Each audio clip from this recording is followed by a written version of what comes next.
Hello, hello. Melanie here, coming to you today with another edition of Off the Mat. And today we're going to be talking about a subject that is near and dear to my heart because I am experiencing perimenopause just like many of you are.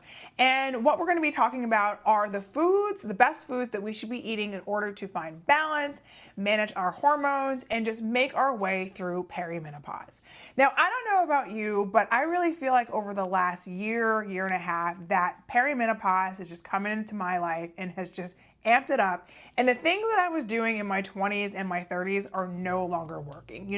I still get my movement in, I still drink my water, I still, try to find balance and live a very active lifestyle. But somewhere along the line, I personally had to admit that the hormones were taken over and something had to change. And I'll be honest with you, when I went to the doctor last month for my annual physical, which all of us should be doing, that's another off the mat for another day. But I went to my doctor last month and I really had to just have a frank and honest conversation with her. And I said, I am practicing what I preach in regards to, the things that I share with my clients in our one-on-one sessions, the things that I share on social media. And I just feel like there's just no amount of what I'm doing in regards to my current diet and exercise that are going to help shake some of the symptoms that I'm going through, whether it be bloating, whether it be difficulty falling asleep, staying asleep, getting up in the middle of the night, having to go to the bathroom, night sweats, all that stuff, all those symptoms are relatively new for me. And, I had conversations with my fellow females over the last couple of years, and they would warn me about perimenopause and how it's real and how the symptoms come into play. And I first naively thought that, I'm good. I've got it under control. I live a healthy and active lifestyle. It's not going to bother me. Boy, was I wrong. Boy, was I wrong. Something happened, I'm in my mid 40s and something happened around 43 that just, amped things up.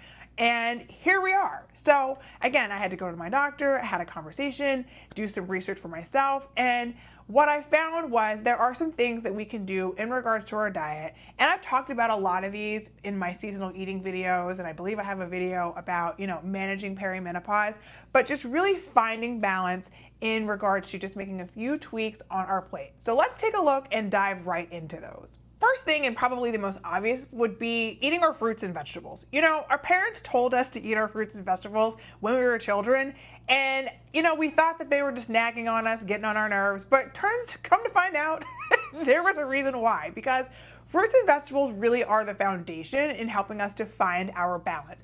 And truth be told, I don't think that we eat enough fruits and vegetables just as humans altogether.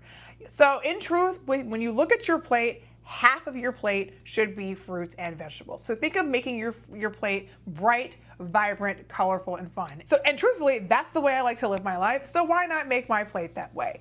So what are some fruits and vegetables that we should be eating? So we can just really keep it simple. So we're thinking about our green leafy vegetables, spinach, kale, lettuce, whether that be fresh or frozen. Ideally, you should probably get it from the farmer's market. Bell peppers, berries, tomatoes. I personally don't like tomatoes, but if you like them, have at it. But really just trying to find fruits and vegetables that are gonna brighten up your plate, add some color, add some flavor, cook them properly. And that's the foundation for finding the balance that we need in regards to hormones and controlling our perimenopause symptoms. And beyond that, fruits and vegetables help us control our blood sugar, they help maintain our immune system, and they really are, again, that building block. The next thing that we should be adding would be protein. Now, if you're like me, protein has been all over the place over the last 12 months. And I promise you, it's not just a fad. I mean, on social media, it probably is a fad. I mean, why is there protein in chips? It's kind of like the low carb phase that we had, maybe 15, 20 years ago. But protein is more than just a fad. Protein really is the essential piece of our diet because it's responsible for so many things. Building our muscle, supporting our metabolism, reducing spikes in our blood sugar, helping us build and become a whole lot stronger.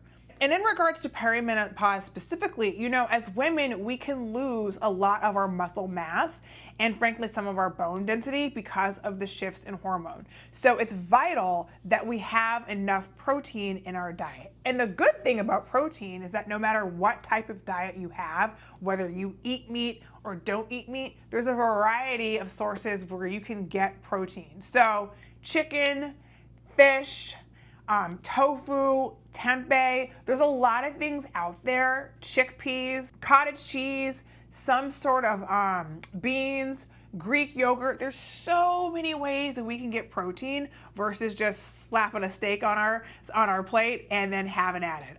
Eggs. I personally love to have eggs. Top that with cottage cheese. I also love a good Greek yogurt bowl. Add some fruit on there, and that's going to help me get my protein and my fruit serving in a meal. So there's just a way with protein that we can have a lot of fun with it and still meet our dietary goals. Moving on to the next category would be healthy fats. Now, I'm not talking about our saturated fats that can be found in fast food and some red meat. I really am talking about the healthier version of fats like omega-3s. So think things like sardines, avocados, some sort of nuts like walnuts, flaxseed oil. They really play a role in helping to bring energy to our cells, reducing inflammation within our body, and helping with our brain function. So having some sort of healthy fat on your plate as well really does play a role. I just ate my breakfast, and with my breakfast, I added half an avocado to ensure that I was having my healthy fat. Now beyond that, we can consider things like whole grains and magnesium.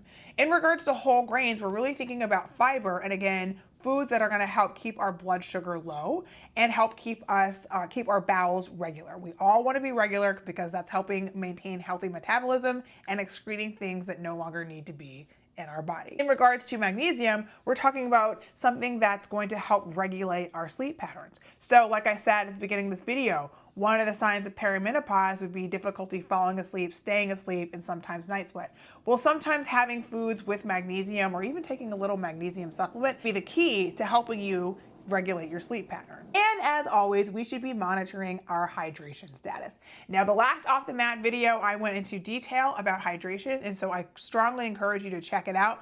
But the one thing that I will tell you in this video would be starting off your day with that glass of water. It can be cold, it can be lukewarm, it can be something, but just do something to get that metabolism going. So all in all, making a few tweaks to what we have on our plate can play a role in just helping us feel better, feel stronger, sexier, and maintaining that hormone balance and control of our perimenopause symptoms. Now, I'm not saying food is the end all be all magic bullet solution, but if you're like me and want to try the natural route before turning to a medication, I would encourage you to try these changes, implement these changes, kind of do an evaluation and inventory of what your diet looks like now, and then add some of these things in. Truth be told, you may not be eating as many fruits and vegetables as you thought you were. I know I sure wasn't. And truth be told, you may not be having any healthy fats altogether other than maybe the olive oil that you use to cook with.